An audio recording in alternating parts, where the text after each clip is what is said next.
Il signe un nouvel hymne sous forme d'une nouvelle déclaration à son épouse. Amir revient avec son nouveau titre, un nouveau titre complémentaire. Bonjour et bienvenue Amir. Merci. Dites-elle vous va bien cette coupe? Merci. On va peut-être mettre en fond pour les gens qui nous regardent à la télévision. On va revoir ce qui s'est passé aux Energy Music Awards tout à fait récemment. Qu'est-ce qui s'est passé? Qu'est-ce qui vous a pris? C'était un choix de mise en scène au départ, nourri par des intérêts personnels, parce que ça faisait longtemps que je voulais me débarrasser des cheveux et j'ai aucune justification plausible. Vous savez, la maison de disques, les enjeux, l'image. Et j'ai dit, mais en fait, ce serait bien que pendant la performance des Energy Music Awards, pour marquer la transition, parce que musicalement, il y avait une transition, on avait commencé sur des chœurs d'opéra et après, on a mis tout le paquet. Il dit juste avant de mettre le paquet, moi je change de tête, la chanson parle d'un nouveau départ, c'est cohérent. Et comme ils ont aimé, j'ai pu le faire. Et depuis que je l'ai fait, personne ne se demande pourquoi. Voilà ma coupe. Et depuis, les cheveux n'ont pas repoussé. Non, genre. Ça a pas bardé. Je suis tellement ça a pas heureux. bardé à la maison. Je me sens léger. Non, parce que ça fait un changement. Mais il y a longtemps, il y a très longtemps, il y a une quinzaine d'années, j'avais déjà cette coupe. Ah ouais, voilà. Et voilà, ça m'a manqué. Et c'est arrivé sur la chanson Semer, si je me trompe pas. Hein. Oui. Alors Semer sous l'anse ou on recommence? Si c'est à refaire. Si c'est à refaire la coupe, si c'est à refaire Non, mais quoi. la chanson, elle est quand même passée genre 800 fois par jour. Tant mieux. Oui, mais vous, comment vous l'avez vécu, justement, l'entendre si souvent? Pour tout vous dire, je ne l'ai pas entendu si souvent, j'ai entendu les échos. Parce que j'étais même pas en France pendant les JO, on était en vacances avec la famille en Grèce. Et là-bas, c'est pas sur France 2 donc on regardait Bien les sûr. épreuves sur les chaînes grecques. Hein. Mais ce qui était magique, c'était de voir les ricochets sur les réseaux sociaux entre ceux qui vannent la surexposition de la chanson, ceux qui disent qu'ils peuvent plus s'en défaire, ceux qui disent qu'ils vont avoir le blues parce que dès que les JO se terminent, ils ont... Mais ça avait créé un véritable phénomène et non seulement je trouve ça merveilleux en tant qu'artiste d'avoir pu vivre un truc pareil dans sa carrière, il y a une chose qui m'émerveille davantage, c'est de savoir que c'est une chanson qui n'a jamais été écrite dans l'ambition de parler de sport. Non. Et que ces choses très personnelles que j'ai choisi de dire, qui au début devaient juste me servir de cri d'encouragement pour revenir à la lumière après 2 années un peu moins lumineuse, est devenu quelque chose qui peut aussi faire écho à la démarche d'un sportif d'aller vers le dépassement de soi, d'aller chercher la victoire. Et je trouve ça, c'est ça la magie de la musique finalement. Mais parlons-en justement, vous disiez, voilà, c'est très personnel, ce sont les termes très intimes. C'est comme ça, je pense, que l'on pourrait décrire votre album, C'est Amir. Quel a été véritablement le besoin de vous exposer comme ça? Et aussi, est-ce que ça n'a pas été trop dur de... Alors non, ça a été très facile parce que j'ai même pas... je me suis pas questionné sur la question de m'exposer ou de pas m'exposer. Cet album, au début, était pour moi l'occasion de trouver un exutoire, d'exprimer un tas de choses que j'avais gardées à l'intérieur pendant... une longue période de combat. De toute façon, ça a déjà été dit, ma mère était très malade, elle est malheureusement décédée d'un cancer du pancréas. Et ces années traversées auprès d'elle, avec ma famille, m'ont évidemment éloigné de la musique, j'avais pas le cœur à ça. Et j'ai pas beaucoup partagé. J'ai laissé les choses à l'intérieur jusqu'au moment où j'ai trouvé que ça me faisait un peu trop mal, et comme j'ai pas la tendance d'aller voir un psychologue ou un jour je me suis dit peut-être que la seule façon de guérir et d'aller mieux, c'est d'aller écrire des chansons et d'essayer d'évacuer tout ça, parce que c'est à peu près la seule chose que je sais faire. Et on s'est réunis avec quelques potes. Et j'ai pas fait cet album ni dans une démarche commerciale, ni pour faire des tubes, ni... J'ai besoin d'écrire un album qui me permet de me soulager de quelque chose, de rincer de la peine, et qui me permet de retrouver la lumière. Alors, si je me trompe pas, c'est quand même 35 chansons qui ont été écrites pour... Surtout en 10 jours. Oui, c'est ça. Quand j'ai dit aux copains, on vient les mains vides, personne n'apporte quoi que ce soit, comme inspi, comme idée, comme rien. On vient les mains vides et on essaye d'écrire cet album, on a 10 jours. Ils m'ont tous dit, mais on va jamais y arriver. À la fin, on avait de la matière pour faire 3 albums. Évidemment qu'il n'y a pas que des chefs-d'œuvre, mais je veux dire, on a été dépassé par le degré de ferveur, d'envie, parce que c'était que des conversations à 2, à 3, à 4 autour d'un verre où on se raconte tout, on partage la vie. Je me suis enfin senti en sécurité, capable d'exprimer tellement de choses que j'avais retenues. Et ces discussions se transforment en chansons. Et ces chansons, on les fait la nuit. Le matin, on se réveille, je les réécoute. Et je constate que j'ai encore sorti un truc qui me permet d'aller mieux, qui me permet de me sentir plus léger. Et il y a eu une espèce de thérapie accélérée qui passait par des chansons et qui est devenu cet album qui porte bien son nom parce que c'est Amir, j'ai rien d'autre à dire. C'est le cœur sur la feuille. Et parle-en. Moi, je propose qu'on fasse une petite pause. Hein, Très bien. Petite pause, une petite aération pour écouter Complémentaire. On y revient justement juste parler. après. À tout de suite, ne bougez pas. Il signe une nouvelle déclaration d'amour à son épouse. Amir est notre invité ce matin avec Complémentaire. J'aimerais qu'on s'arrête un petit instant sur le clip qui accompagne la chanson. J'aimerais corriger. Je ne sais pas quel journaliste a un jour dit que c'était une déclaration d'amour à mon épouse. Évidemment que je le chante aussi pour mon épouse, mais cette chanson, pour moi, elle décrit l'amour dans le sens le plus général possible. J'ai déjà fait une chanson qui était clairement écrite pour une femme qui s'appelle Rétine. Ça éclaire, mais ça éclaire justement parce que j'allais y venir. Ce clip est bouleversant, il est troublant à la fois. Pour ceux qui ne l'ont peut-être pas encore vu, donc c'est vous en l'occurrence, mais un homme qui va mourir dans un accident de voiture, et puis une dame au contraire qu'on pensait être votre petite amie avec la petite fille dès le début, et soudainement on se rend compte que non, puisque c'est sa petite amie à elle qui vient, qui dit ça y est, t'as un cœur. C'est bouleversant. Comment est venue cette mise en scène avec Mélanie Laurent, qu'on connaît tous très bien, qui est actrice et réalisatrice? Alors c'est Mélanie qui a réalisé et moi qui suis venu la voir avec une idée et j'avais besoin de son talent et de sa sensibilité féminine. Au départ, en fait, cette chanson parle donc justement de la complémentarité entre deux êtres. Et c'est vrai que la première chose qui peut nous sauter à la tête, c'est de dire que c'est un couple.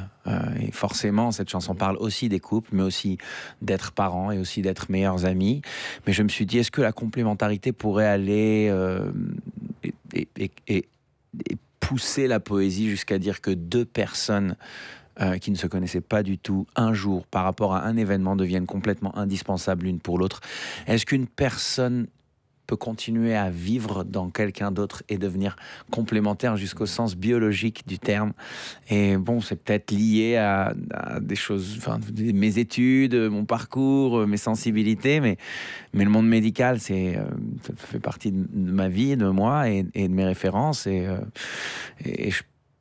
je me suis dit, pourquoi pas un cœur pour deux, comme le dit la chanson. Elle s'est faite comment, cette rencontre avec Mélanie Laurent? Vous vous connaissiez? On ne se connaissait pas du tout. Et comment vous avez pris le fait de jouer dans ce clip? Parce que c'est pas un clip, j'irais, quasi ordinaire, quoi. On ne vous voit pas danser ou chanter, quoi. On vous voit un moment dans la bagnole en train de retourner. Enfin, je sais pas. Alors, je pense que d'aller jusqu'au bout et de mettre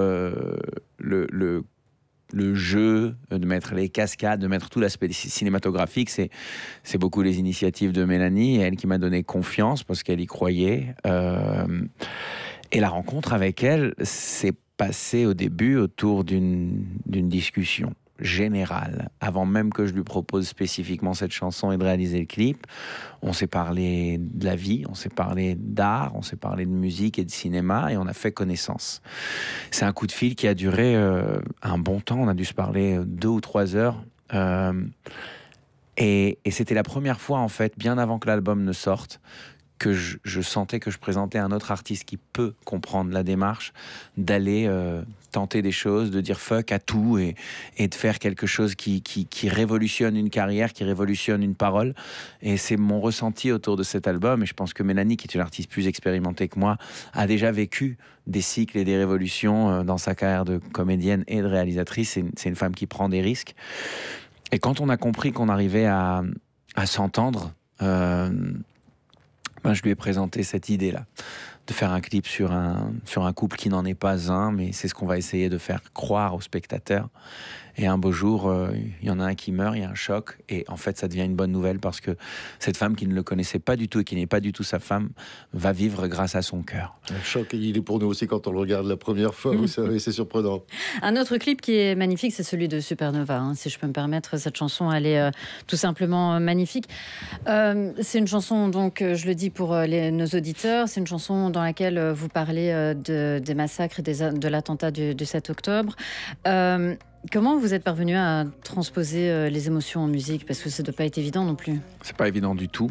Et en même temps, c'était indispensable pour moi dans cet album d'évoquer cet événement troublant, ce drame que j'ai traversé comme toute une génération et qui a, selon moi, changé le monde. Pas forcément bien. Et en me questionnant sur ce que j'avais envie de dire sur le 7 octobre et comment l'évoquer, de quelle manière prendre l'auditeur par la main et l'emmener vers ce que j'ai ressenti comme émotion et le message que j'avais envie de véhiculer, je me suis dit que déjà, parmi tous les drames qui se sont déroulés ce matin-là, celui qui se déroule dans un festival de musique est certainement celui qui me touche le plus, ou en tout cas se rapproche le plus de mon quotidien, de mon vécu, d'images que je connais dans la vie de tous les jours. Et qu'il était le plus simple, entre guillemets, à mettre en musique, parce que ce qu'on a fait dans cette chanson, c'est juste une expérience immersive. Ça veut dire que celui qui écoute le titre rentre dans une soirée, approche la piste de danse, voit une fille qui lui plaît, tombe amoureux d'elle. On est complètement dans une chanson traditionnelle de club.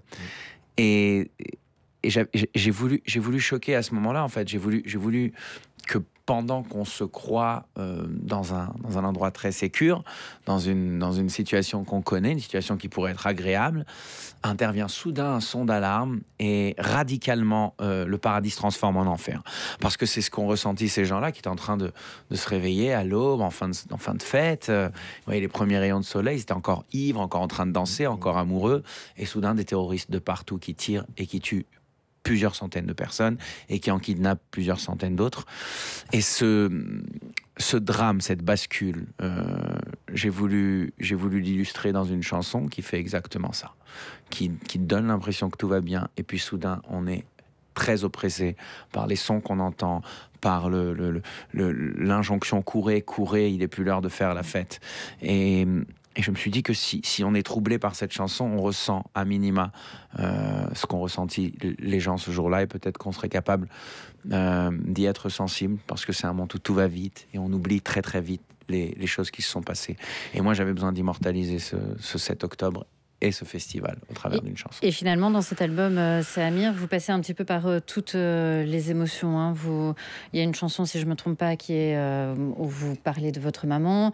Voilà, il y a le don d'organes, il y a le 7 octobre. Si aujourd'hui, vous devriez décrire votre album en 3 mots, ce serait quoi ? Parce que c'est compliqué. Il y a beaucoup de rythmes différents, beaucoup de sons différents et beaucoup de thèmes et d'émotions différentes également. C'est une excellente question. Je dirais vérité,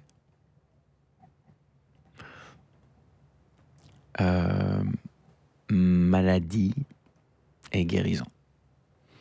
Ce qui est pour moi une conclusion beaucoup plus positive quand la maladie se transforme en guérison et pas autre chose. Merci. Merci beaucoup, Amir. Une nouvelle tournée avec un concert à l'Accor Arena de Paris. C'est dans un an, jour pour jour, le 6 décembre 2025. Et le 13 février 2025. 13 décembre. 13 décembre, pardon. Pourquoi j'ai dit 13 février 13 décembre. C'est probablement. Forêt nationale. La veille de la Saint-Valentin, vous avez... Oui, voilà, c'est ça. Forêt nationale. Non, 13 décembre, Forêt nationale. Exactement. Une semaine jour pour jour après l'Accor Arena. Ouais. Parfait. Merci beaucoup. Merci les gars, merci beaucoup.